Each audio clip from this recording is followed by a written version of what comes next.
it's Evelyn across the pond here on YouTube and over on Instagram, and welcome back to my Flosstube channel for Flosstube episode 7. If you're new here, this is a channel where I talk about cross stitch and all things crafty, and if you're coming back, thank you so much for spending a little more stitchy time with me.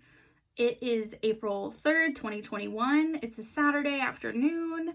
Usually I film on Friday afternoons, but I was way too tired yesterday. I've been writing all day. I'm trying to finish up this chapter on the death of George Washington by the 15th, so I'm kind of trucking along writing, and I was just way too tired, and I knew if I filmed yesterday I was gonna be very like blah, blah, blah. So I decided to wait until I could be a bit more in a better mood. It's kind of gray today. It's been gray for the past few days. It kind of feels like spring was coming, and then now it's kind of cold again, but we'll see. I'm trying to garden a little bit this year, not like too much. I've planted some herbs in the back garden. We did have a few that I planted when we moved in last summer. The parsley from last summer is still alive. It's absolutely thriving. That parsley is like as big as a bush now. That's crazy. But I had to replant a couple of things, like some more coriander and that kind of thing. So we'll see how those do. I've ordered some flower seeds that I'm going to try to plant in this other kind of bed that we have on the back patio. Maybe once I've done that and things start to sprout and flower a little bit more, I can show you what our back garden is like. It's a very small kind of patio, but if I grow something, I'll probably want to share, because I'll be like, look, I didn't die. So yeah, that's kind of what's the deal weather-wise at the minute. In terms of news, I actually had some pretty big news this week. Last Friday, I was notified that I received a dissertation fellowship for the last year of my PhD. So typically with the UK PhDs are different at different places, but here at Cambridge, the PhD for history is usually 3 years funded, and then most people end up taking a 4th year to finish writing up and everything and to submit and do their defense and everything like that. But the 4th year usually isn't funded by the funding bodies that typically fund PhDs here.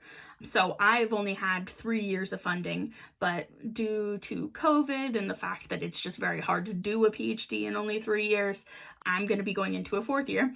So what a lot of people do is they apply to external kind of funding bodies, some of which are like research institutions or libraries, museums, that kind of thing, for dissertation fellowships, where essentially you get paid to finish out your writing up or whatever. There are also ones for when you're in the earlier stages and you're doing your research, but the ones I was applying for were the kind of like, I'm trying to finish fellowships, and usually you like relocate to the place where they are, and you participate in seminars, and you're a part of like the community. They give you office space, that kind of thing.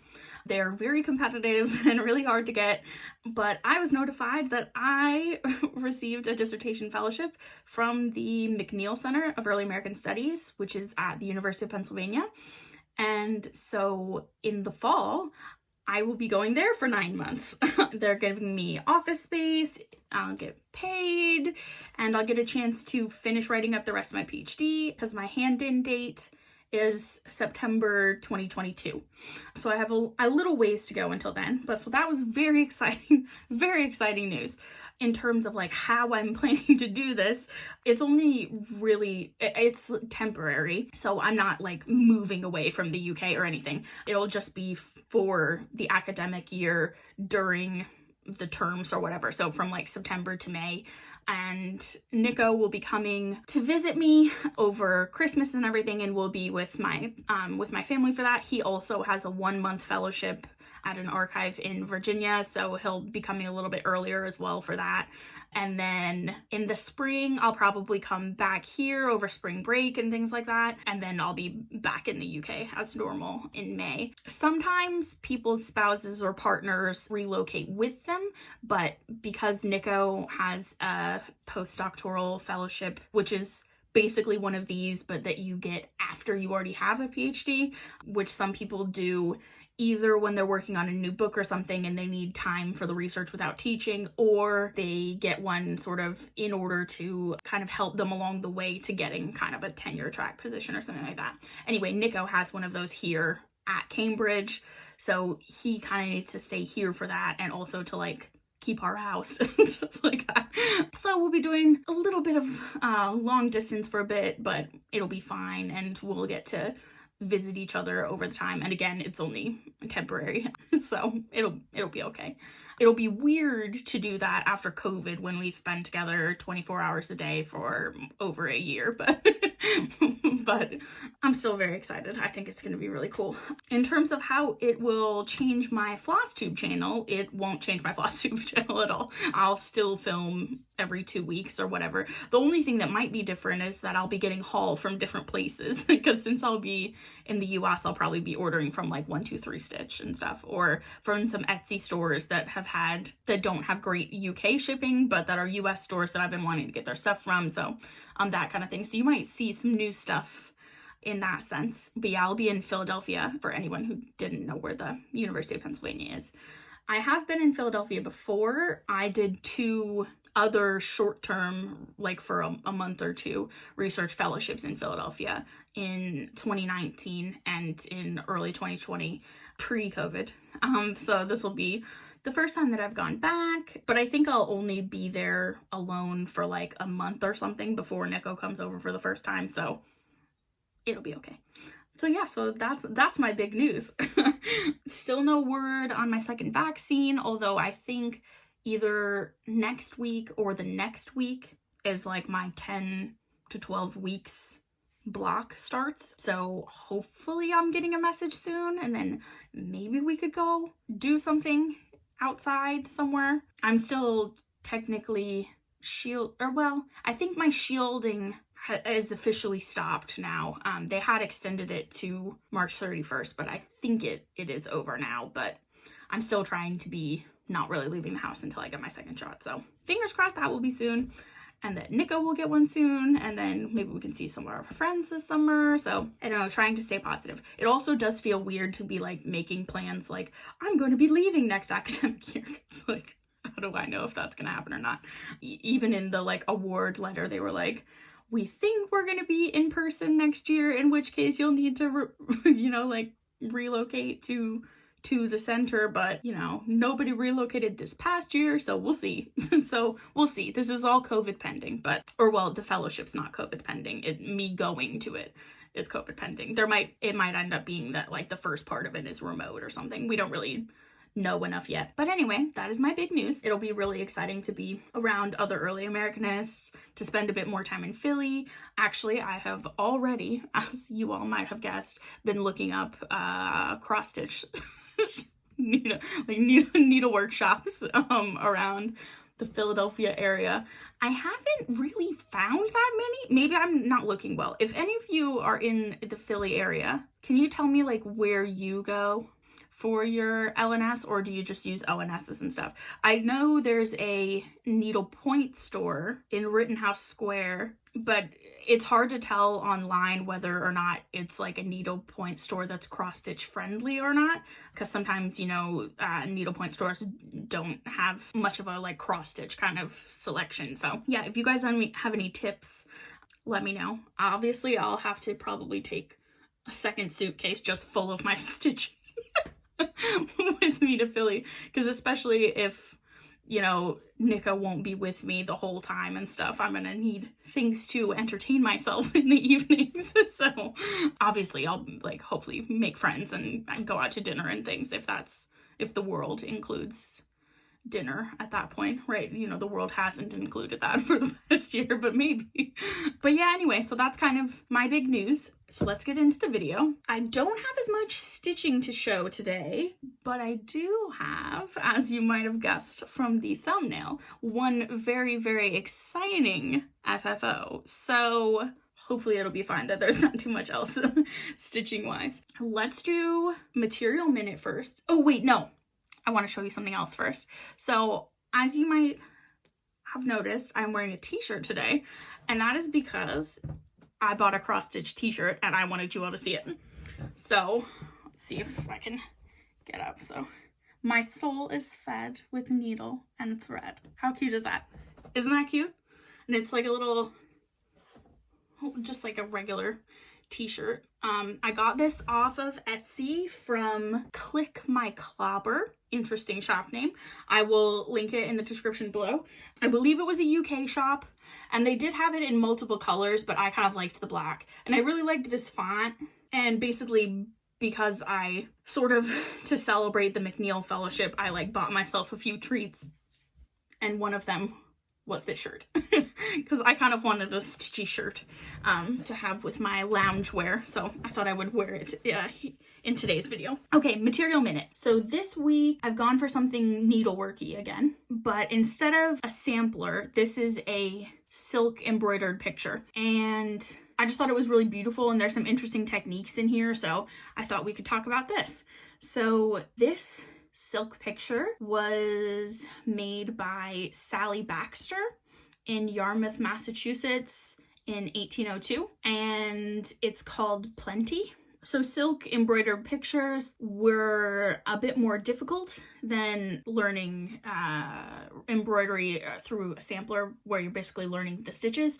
The silk embroidered pictures, as you might have guessed, were a bit more difficult skill-wise. So a lot of girls might have done something like this at a female academy rather than just at home.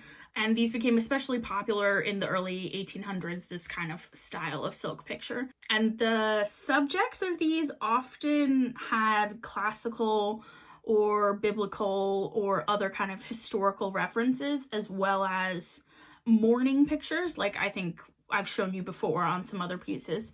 This particular figure is of Plenty, like the goddess, but she's presented here dressed in a sort of federal period gown and is carrying a cornucopia filled with flowers and is kind of showing, you know, bounty and harvest.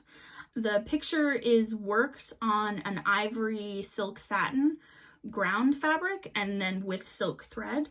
And the stitches that Sally used included encroaching satin stitches, straight stitches, French knots, laid, back, and split stitches. And the cornucopia is a horn of Plenty in this case, hence why it's called Plenty. Sally was born in 1789 to Taylor and Sarah Crowell Baxter of Yarmouth, Massachusetts, and she married Obadiah Abbey in 1808. He died in 1822, and then she died in 1872, so she lived 50 years without him. That sounds sad. I don't know if she remarried. Yeah, I don't necessarily want to live 50 years without an echo, geez.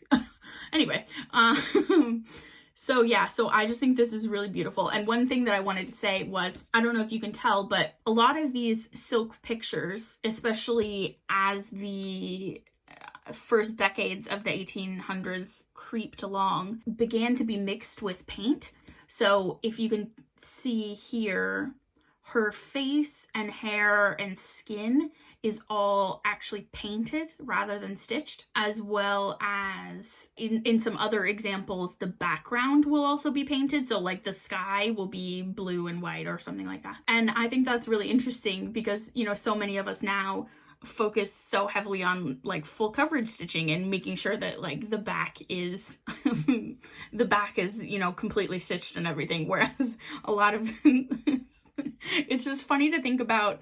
This makes me think of some of the stuff that Michelle, Mom Loves You GB, has been talking about with her new series, where she's sort of replicating unfinished samplers and stuff, where you can tell or like the finish she just had with the girl who had messed up the X and the T and then just left it. It's kind of funny to think that with these silk pictures, they basically were like, oh, I just can't be asked to like stitch the whole background of this. I'll just paint it blue. I just think that's funny. And that was kind of why I wanted to show you this, is kind of just the interesting techniques, mixing of techniques. It's hard to tell where some of the stitches are because this is an image, but you can kind of see some of the back stitching, I think, in the sort of foliage on the tree. I've seen some silk pictures that do have cross stitches in them. This one isn't labeled as having cross stitches in it, and again, it's hard for me to distinguish for myself from the picture, but this is held in the National Museum of American History, which is part of the Smithsonian, and yeah, this thought was a cool example of early 19th century embroidery. All right, let's talk about stitching. First things first, I have a very, very big FFO. So, as I'm sure many of you know now, I've made a couple of videos about this. I participated in the Steel City Stitchers March Stitchy Madness 2021, which was essentially like a March Madness bracket, but for your stitching, where the pieces kind of battled one another, and then y'all voted over on Instagram stories for which pieces you thought should advance, and then whatever was the winner, the goal was to FFO it by the end of March. So my winner was Round Robin by Doreen Jones. It's also called Christmas Wreath on her Etsy store.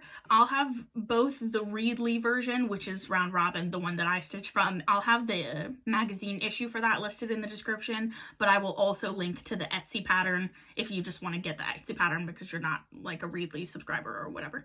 I'll try to be aware in the future of times when the designer's name for the pattern is different in a magazine issue versus on Etsy if I'm doing a pattern like that.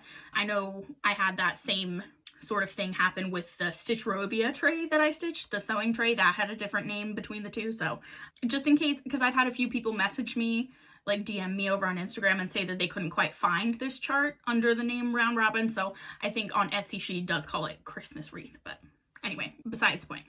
I feel like I'm delaying showing you. So the goal was to finish it and FFO it. I had posted on my Instagram the day that I finished, and then I said that I was going to hold off and wait to show the FFO until I made another video. So you all here, my viewers, are the first to see this, a special preview. And I actually FFO'd it literally on March 31st. So I was down to the wire, but not too to the wire. Like it was like earlier in the evening, so I wasn't like up at midnight trying to be like, you know, finishing it up. But anyway, without further ado, here is my FFO. Isn't it just the best? Don't you just love it? Okay, let's talk about it. So, like I said, this is Round Robin by Doreen Jones. This was my March Madness winner. And I stitched this on 28 count white even weave. It was one of the first pieces that I started when I started trying even weave in 2020. I started this in December because it's kind of like a Christmas piece. And I've used all the called for DMC. I can't remember how many colors it was. It wasn't too many. And it is pretty full coverage, except for here in the middle, this is just the fabric. But there is a mixture of half stitches, full cross, and back stitch. And there are also French knots on the, yeah, you can kind of see them there, on the snowflakes in the middle. Oh, I just love this. Okay, so the sort of, I talk about this more in my most recent video, but I was kind of falling out of love with this piece until y'all chose it as the winner, and then I fell back in love with it, and I just stitched, and I finished it. So in terms of FFOing, I have finished this as a hoop finish, which is sort of how it was shown preview-wise in the magazine. I'll put up what it looked like in the magazine here. So I've kind of taken this idea and sort of ran with it. although I made a few changes to the finishing that they showed. So they had painted the hoop white, and I went ahead and decided that I wanted it to be green instead. So I sort of mixed up a color that I thought kind of went with sort of this color more. And so I painted the hoop, just the outside ring, and then I laced the piece on the back, you know, did the running stitch, pulled, laced it, and then I put on top this backing fabric, which is from that same Hobbycraft pack. I'm telling you, that Hobbycraft fat quarter has done me well. Because I thought it kind of pulled out sort of the holly berries and the green and the orange. I thought that this was a very good match. And then I just blanket stitched around the edge to attach it to the other fabric, and I used DMC 3348, I believe, which is the same color as some of the background, I think. Like one of these two lighter green. I think it's this darker one right there. It's the same as that. And I used all 6 strands so that it would kind of look a bit thicker or whatever. I blanket stitched this while we were watching Father Brown the other night. And then around the edge, I used XG Designs pom-pom trim in the color Merry Green. I have kept this very tiny little piece that I had left. So this is Merry Green from XG Designs. I love her pom-pom trim, and like I said in the last video, I really like that she includes the like DMC equivalent to the color, because these are hand dyed, so that you can have a better guess of how it's gonna match up with your stitching. So I really like that. I will link to her Etsy shop. So I just kind of hot glued that around the edge because it was in the hoop, so I wasn't gonna sew it. And then I used a piece of green velvet ribbon, and I sort of just knotted it here at the top, and then, oh wait, what happened to the bow? Wait, there was a bow. My gosh, since I started filming, the bow disappeared. Okay, let me add the bow back. Good Lord. It must have slid out when I like picked it up. Okay, there's the bow is back. So I just tied it into a bow at the bottom around the clasp, the metal clasp, and then I've left a bit of a length and then did a bit of a knot. This will hang on a hook on our front door around Christmas, on the inside, not on the outside, not exposed to the elements, but on the inside for our like inside wreath. And then I added one of my 2021 dangles. Again, thank you, Hannah, for the date. And I absolutely love it. And I'm really pleased with the hoop finish that I did, and yay, I love this wreath. And I'm so happy that so many of you guys have bought it and are going to start stitching it and everything. This has just been really, really fun. I can't wait to do March Madness next year. So, so, so fun. I can't stop looking at it. Look how good it is. I can't, I'm so sad that I can't, I might honestly just like hang this up in here in the office for a while, just because I love it so much. I feel sad putting it away until Christmas, but okay, so that was my like big stitching extravaganza. So because I had been just stitching exclusively on that for the last like 2 weeks of March, I've only really touched 2 other projects since I finished that on the 31st. So the first thing that I pulled out when it was done was quilted bees. This is my long dog samplers that I am working on. And here is the cover. I think this is really pretty. And I was watching Letitia, the Crafty Curator's whip parades, which are, by the way, the literal best. If you're not watching her, you have to. But she is also stitching this, and I think she's gonna do a restart though, because she doesn't like the fabric that she chose. But she was saying that she has always envisioned finishing it as a pillow, and I'm 100% gonna finish it as a pillow now. I think that is a great idea, so thank you. But I am nowhere near finishing this. I'm doing this through Pattern Keeper. So let me pull up what's my percentage. All right, so I am 7% complete, and this is where I was last time that you saw it. And I made a good bit of progress. I think I did like 2 days on this. Had to get my board. And I am doing this on 32 count white Belfast from Zweigart. And I have done a top left corner start. And so this is where I'm at. So basically, when I started, I had done this square already and this. And I had started up here on this one. So I did a bit more filling in on this. Is this a hexagon? Yeah, because there's 6. On this hexagon. And then I sort of blocked out the edges of this one and started filling in because this is going to be full purple with then a B in it. So I wanted to start doing the fill-in on this because I figured that that was going to be a bit of a journey. And then I blocked out the one edge of this sort of mustard one, which is also going to have a B in it. I don't know. There's going to be a wing right here. And then I started filling in a little bit of this one, which is going to have the same motifs as here, but in here. So you can kind of see the beginnings of them there.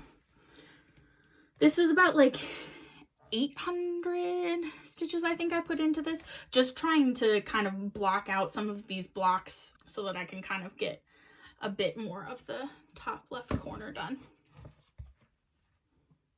I really like the way that this gingham has come out. So this is 2 different colors to make it look like gingham. And I think that's really cool. And I also like this. This is, you know, the people who are doing the modern folk embroidery Fruits of Plenty, how you stitch this and then the negative space is actually the picture. That's what this is like. And I'm really liking that. Like the negative space being the flowers. I really like the colors in this piece. Let me pull out the threads. I'm doing the DMC conversion. I think the called for is actually Gentle Arts, but I started this before I started stitching with Fancy Floss, and I do think the DMC is pretty still, so I don't really want to do a restart. But these are the colors. Isn't that beautiful? You see if I can put it up against my, oh no, why don't I use the board? I was gonna like use my skin as like background. That is not a good idea, Evelyn. Yeah, there you go. So you can see. So this is kind of the mustardy color that I was talking about. And then I love all of these reds. Ugh, God, they're so pretty. And the purples and everything. This is matches really well with the kind of living room decor. Oh my God, am I gonna do a video where I like don't mention my living room decor? But anyway, now that I have my vision of the pillow, my plan is that I'll do this as a pillow and then put it in our sort of like a reading chair that's in the living room. I think that would be really cute. And for some of this like stripes here in this block, I actually stitched that by hand because I think sometimes with these really long stripes where you're just gonna go back and forth, sometimes that's just easier to do in hand. So yeah, so I touched that first, and then after like 2 days I was getting kind of sick of it, and so I decided that it was time to pull out some knitting before I got started on my new start. But I will show you my new start before I show you the new start. I am stitching with Mary Ashcraft and Sean at Craftivating Creations. We all started Hello Petal on April 1st, and I have not really put it down since then. I think I'm going to keep stitching on this for a couple more days because something about the DMC like little motifs and stuff where it's just a lot of tiny finishes and stuff, something about that is really feeling good after having spent basically like a whole month working on a very full coverage kind of piece, which is probably part of the reason why I got tired of the long dog really fast, because I wanted to work on it because it had been languishing for a bit, but it probably wasn't a good idea to like finish such a big start and then be like, okay, and now I'm going to work on something that is a full coverage where I'm not really going to see a whole lot of progress on because I had just done that. So, but anyway, I am glad I got some progress on that. But it felt very good to do this new start. So it's still in the Q-snap because, like I said, I'm actively stitching on it. And this is my start on Hello Petal. Oh wait, let me show you what the chart is gonna look like. This is what it'll look like. Although I am doing a full color conversion just within DMC because the Easter pastels just weren't really my vibe. So I've gone for some more, just some different kind of spring colors. These are my colors. Well, that's kind of hard to tell. Maybe I can like lay them out maybe and you could see them a bit better, or at least I could like fan them out. Yeah. So I've sort of subbed in some oranges for some of the reds. I made the pinks a bit more corally. I'm gonna do the bunny in gray instead of pink. The mouse is gonna be in brown instead of brown and gray. So yeah, so just some changes like that.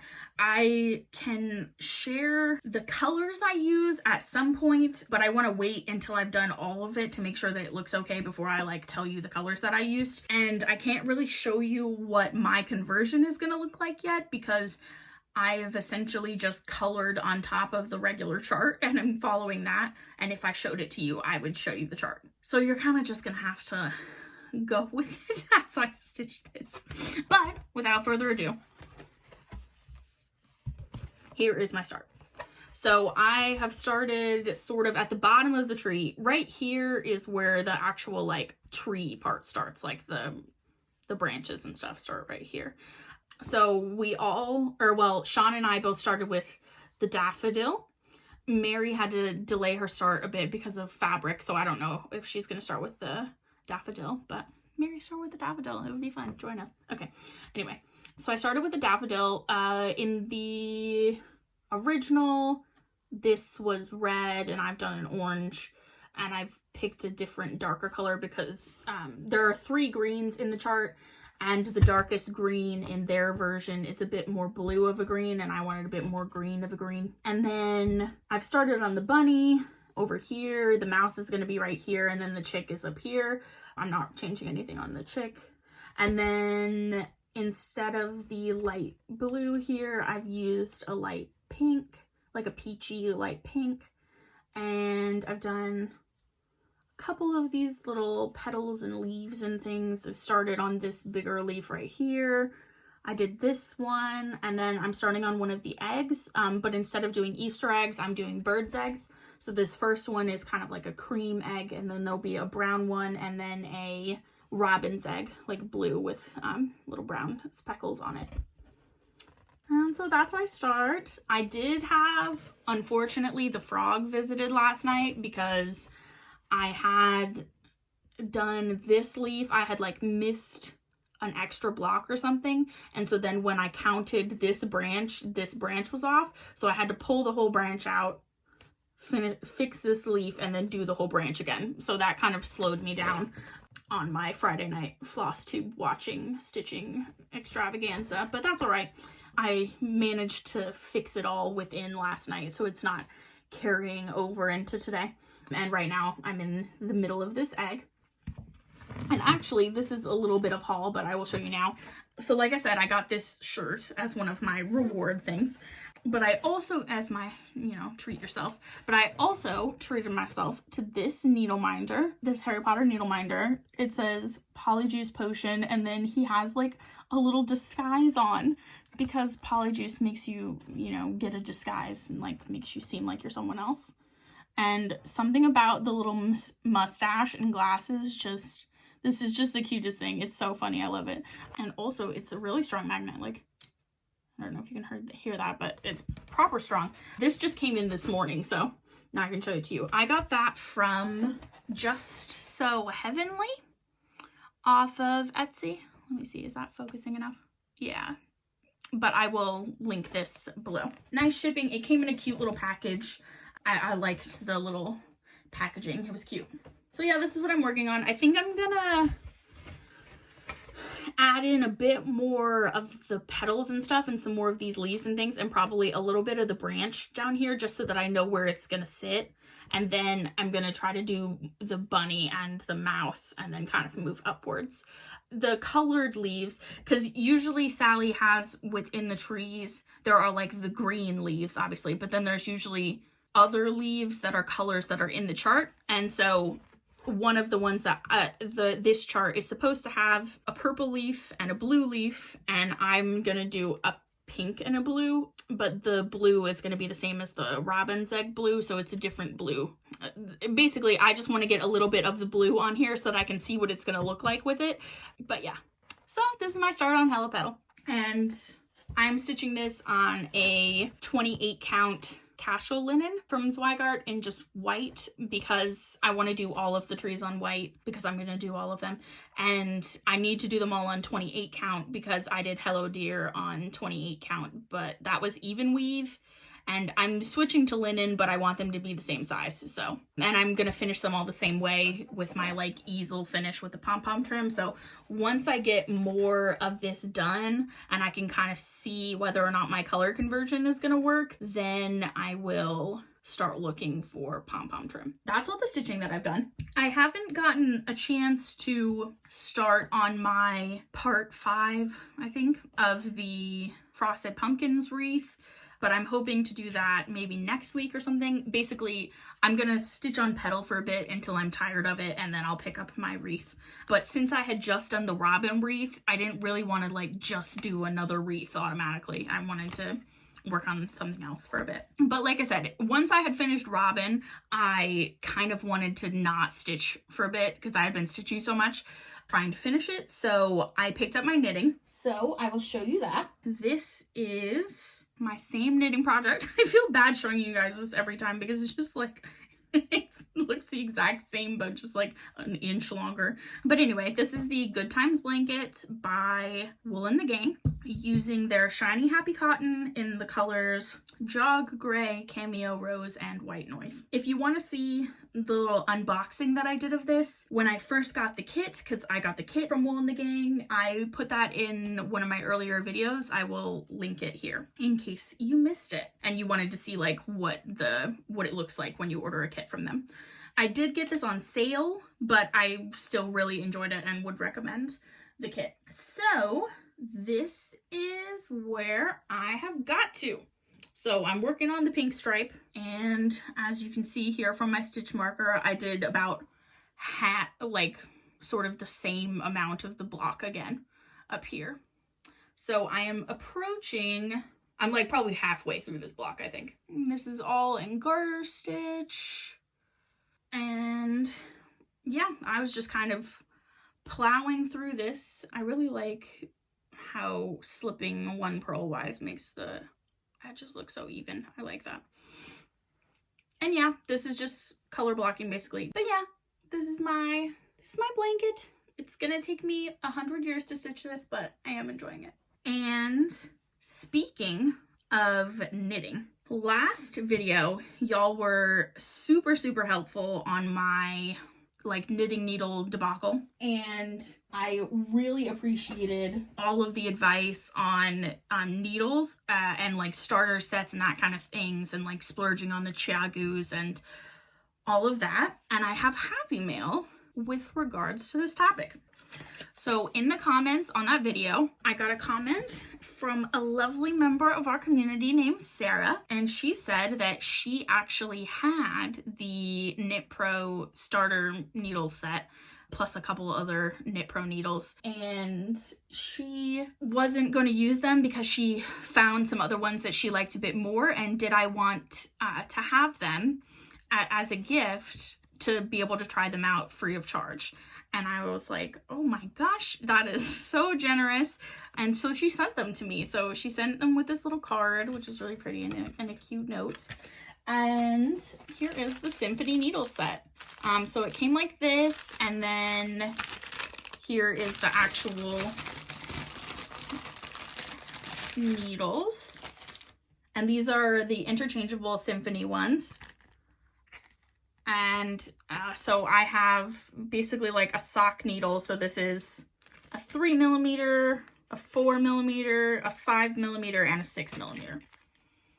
And then I have the cables and stuff. So I haven't gotten to try them out yet because I was waiting to show you guys, but I'm planning to use these to start stitching my dishcloths. So like I said, also another knitting thing, I think 2 videos ago now, I had asked y'all about like how I should practice increasing and decreasing. And a lot of people said to do dishcloths or like little coasters and things like that. And so I found a dishcloth pattern, like a free pattern off a blog that I think I'm going to use. I ordered some yarn for it off of Lovecrafts because they were doing a cotton sale, and most of what I saw online recommended that you do dishcloths in cotton. So I got some paint box yarns, cotton, worsted weight, and I got the color, this is 100% recycled cotton, 100 gram skeins, and it says to use a 4.5 millimeter or US 7 needle. And I got the colors steel blue and sea green. And this is kind of, our kitchen is kind of like blue and green and gray, so I thought this would look nice. And basically I'm gonna knit them on the diagonal so that it's like increase, increase, increase, and then decrease, decrease, decrease. And the ones that I found have like a little bit of a border sort of around the edge, but they're very simple. So I think I'm gonna cast these on maybe in the next week, maybe this weekend, maybe tonight. Let's get crazy. But I will use my new needles and cast these on.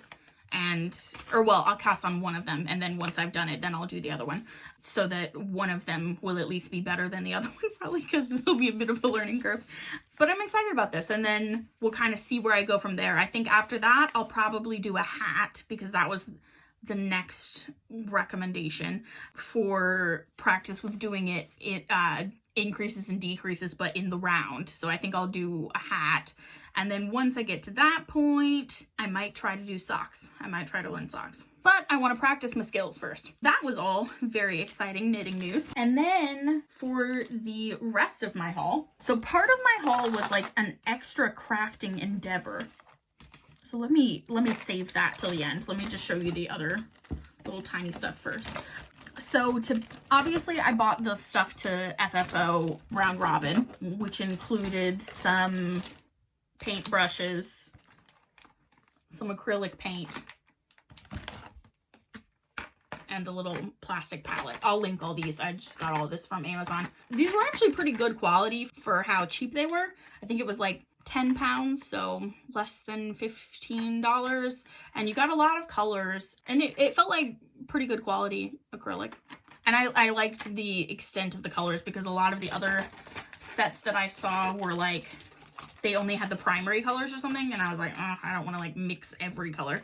And also, I'm not really using this to like get into painting or something. It's just little things like, oh, if I want to paint a hoop, or like, oh, I wanted to, you know, repaint this frame or something like that. So those were good to add to my stash, because I didn't really have any painting stuff here. And then the next thing that I got was I needed like 1 or 2 colors for petal. I pulled most of it just from stash, but I needed one or two other colors. So I made an order from Lakeside Needlecraft. And while I was making the order for like 2 DMC threads, I was like, well, this is not really worth the shipping. So I decided to add a couple more threads to the order so that I could kit up something else while I was at it. So I don't know if you remember, but a few weeks ago when I bought my Frosted Pumpkin Oh My Gorge chart for March Madness, it was in a set with their pumpkin spice chart, which I'll show here.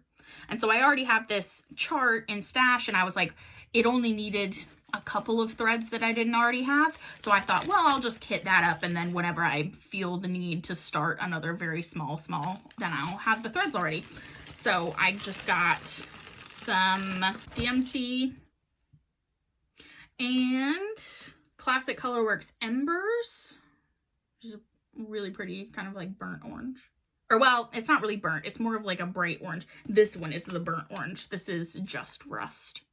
So those are the 2 variegateds that are going to be in that chart, and they go with this, and then there's like 310 and B5200 and something else, but I already had those. So yeah, so I picked up some threads, and then the last sort of thing that I did crafting wise, because again, most of my time was on our good friend Robin here, was Michelle, Mama Loves You GB, very recently did a series of like little tutorial videos and one of them was for how to make floss rings. And I watched the tutorial, loved it. It was super helpful, I think, in terms of explaining what kind of super glue to use and everything like that. So I bought the stuff to make that. So I ordered these off of Amazon. So I got a set of cabochons. I will link this below.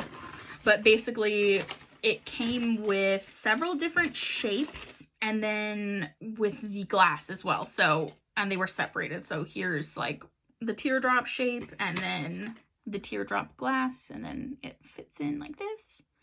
And it came with a heart shape. I don't know if you can see this. A heart shape, a teardrop shape, an oval, and then a square and a circle. And I will link Michelle's tutorial here. I'm not gonna retell you it because she already did it and it was really good. So you should watch hers. But essentially you print out your images and then you super glue them to the glass cabochons, and then you super glue those into the backings. And then I got some jump rings for the outside so that they will lay flat against my floss rings. So I've made a series of them, which I will show you. Copyright on some of these might be kind of questionable, but I'm not selling them. They're just for me, so I'm not going to tell you like where I got the images from, but I thought I would show you some of them. The one tip that Michelle said was that you need to be really careful about like pressing down the glass into the glue so that you don't get spaces where it didn't stick properly to the card that you used, because what it'll do is it'll make kind of shiny parts inside of the cabochon that you can see. And that happened to a few of mine because I was just learning how to do it. So I don't really mind that much because it was like a learning curve. And by the time I had gotten to the later ones, I was doing a much better job with it. And so those ones don't really have that. But in case you see that, it was a learning curve. So I'll just run through these. I've made quite a few of them. I made like 20. So I made a lot. And now that I show you guys, then I can go put them in all of my projects and all of my floss will have them and it will make me very happy. So first up, I made one for Stardew Valley. The glare on these is not going to be great. This is one of my favorite video games. Let's see if I can get it.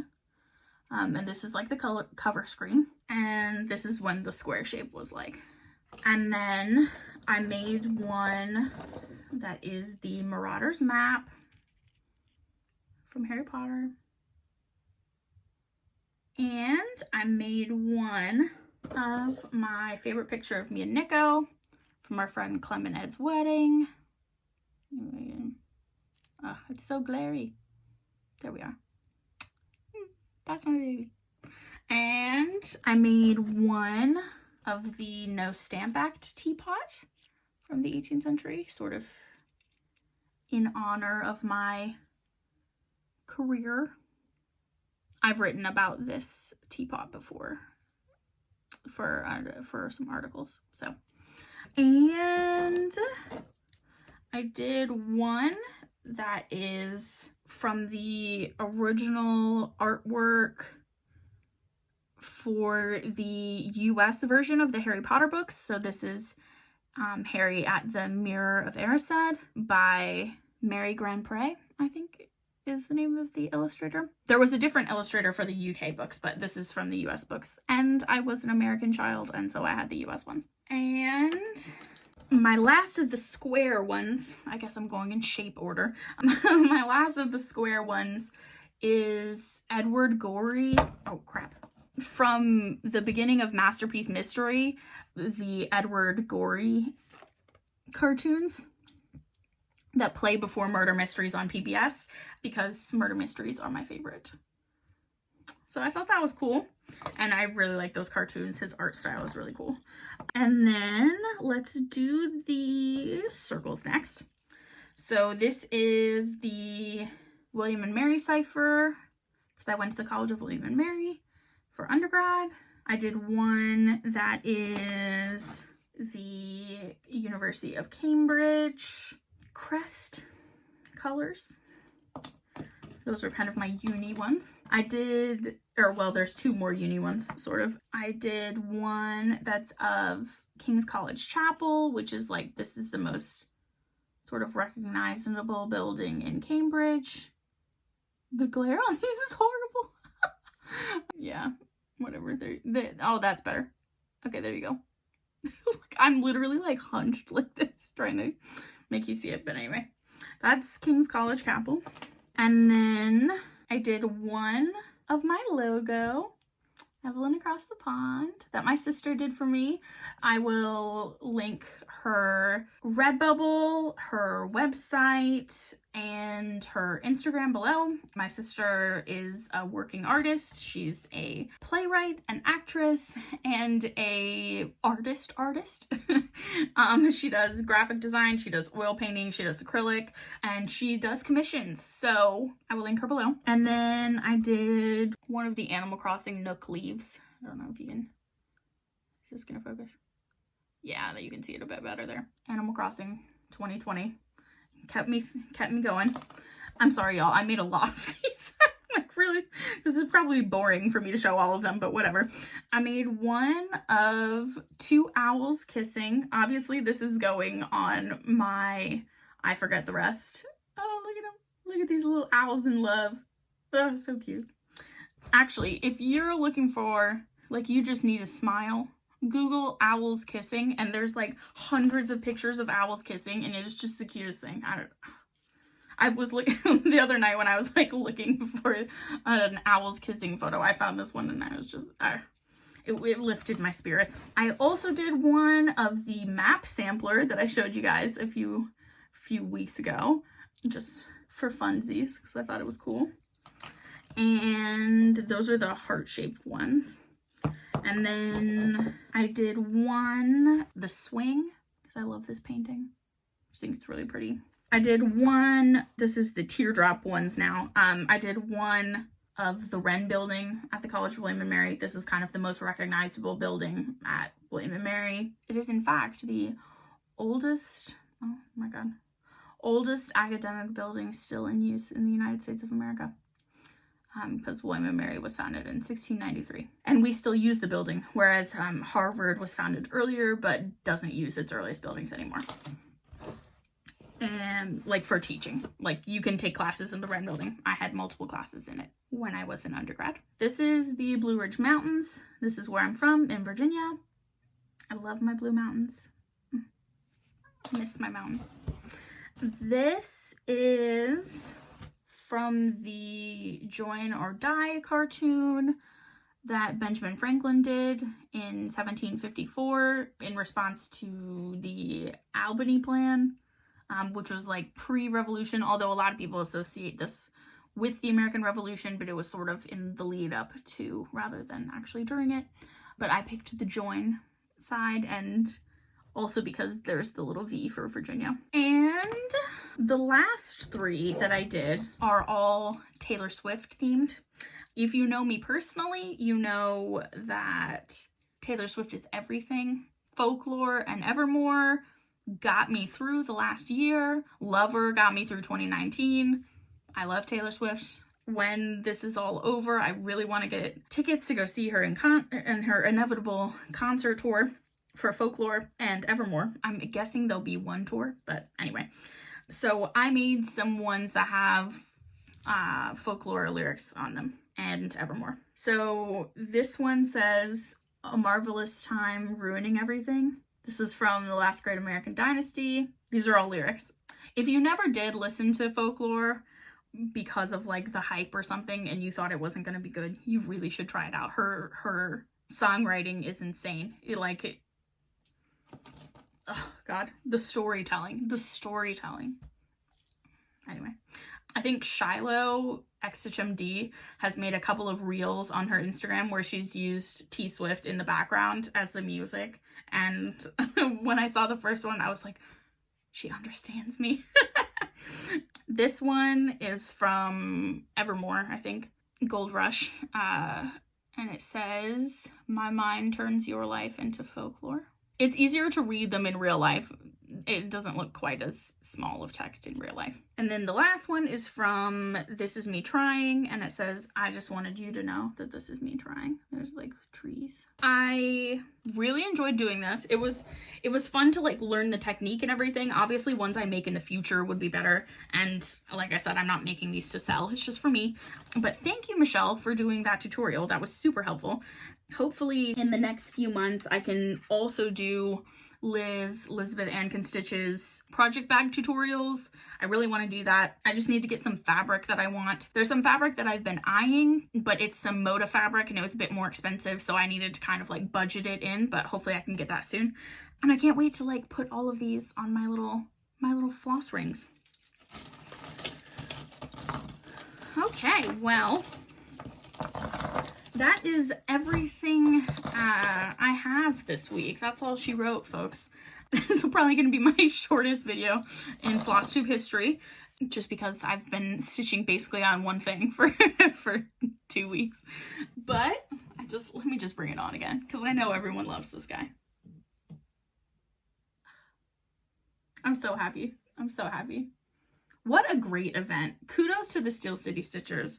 You girls are the literal best, and this is a great idea, and I loved it. And I loved getting to interact with the community and talk to all of you guys, and it was just so fun. I think in terms of plans for next time, I think I'm going to work a little bit more on Hello Petal for a couple of days, and then I'll probably switch to the Christmas wreath, and then we'll see, once I'm caught up with that, what I feel like touching next. I have a lot of projects on the go right now because of March Madness, so I might want to finish up some of those smalls that I only worked on for like a day, but we'll see. I want to cast on my dishcloths just so that I can get those going to like practice it while I'm running my blanket in the background, because the blanket is going to be a long-term project because it's so big. And yeah, I'm not planning any new starts at the minute, because I just had so many new starts. There are a couple of charts that I want to pick up from Needlework Expo. I think I want to get, I want to get the Liz Matthews charts. I want to get Butterfly Cloche and potentially the Engraver's chart. Although I don't think I would stitch it as the whole thing, but for the fonts. I love a good font. I love a Liz font. A couple other things. I really like, actually, the Silver Creek Samplers Lighthouse one. I'll put it here. I'm thinking about maybe stitching this at some point. Also, Julie, Kansas City Girl, recently showed, I think in her last video actually, she was showing a previous finish, and it was of this chart off of Etsy, and I really want to get this. This is super cute. The design of it is super cute. So yeah, also Sean and I are talking about doing kind of a best friends sort of sal, so I'm kind of scouting out charts for that. So yeah, maybe some haul acquisition in the next 2 weeks, but probably not going to actually start anything. Oh, the last thing, my sister, I don't know if you remember back to maybe it was like my first ever Flosstube video, but I had stitched for my sister's birthday / Christmas a series of hormone, like chemical makeup charts. They're not the formula, but they're like the chemical structure of sertraline, dopamine, and I sent them to her, and I never showed you guys my like finish of them. I just like sent them to her, but she got them and she's put them up in her room and everything, and she sent me a little clip of them and how they turned out so that I could show you guys. So I'll probably insert her little video here. They look very aesthetic with the way that she's like done her desk and stuff. It's like desk goals. I need to up my desk game a bit. So yeah, that's how those turned out. I probably should have showed you that earlier in the video, but I had almost forgot, Gwen. We've been joking for months that like we keep forgetting to have me do that, and so like I remembered. But yeah, I think that's kind of it. Once again, plug my cross stitch shirt. This is I love these. I love this font as well. I don't know if you can tell, but like I'm really into fonts. I'm a stickler for a good font.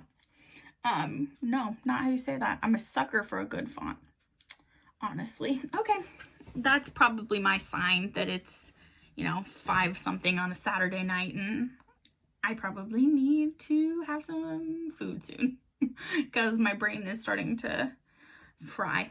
But I hope you guys enjoyed this video. I know it's shorter than usual, but we did have the very exciting finish. And I will see you again in 2 weeks' time. You can find me over on Instagram at Evelyn Across the Pond, same as here. I post little updates on my progress, pretty active in my stories. Love chatting to you guys over on there. Send me a DM. If you ever feel uncomfortable commenting, you can always message me privately over on there. Leave me a comment down below if there's anything that you want to talk about, any questions that you have. Give this video a thumbs up if you enjoyed it. That kind of is an indicator for me in terms of whether or not you're enjoying my content. And thank you all so much for watching and for being my stitchy friends and welcoming me so much into this community so quickly. It really just means the world. I just really appreciate it, and I love making these videos and talking to you guys. If you were a returning viewer, thank you so much for coming back. If you're new and you enjoyed it, please subscribe to my channel. I post bi-weekly updates on my cross stitch and knitting and other crafty kind of progress, and tell you a little bit about my life as a PhD student living across the pond that now will be kind of coming back across the pond for a bit before going back across the pond again. And thank you guys for spending a little more stitchy time with me. I hope you have a good rest of your weekend, rest of your week, a happy Easter if you celebrate Easter, a happy just weekend if you don't, or at least a happy bank holiday. And I will catch you guys soon. Bye!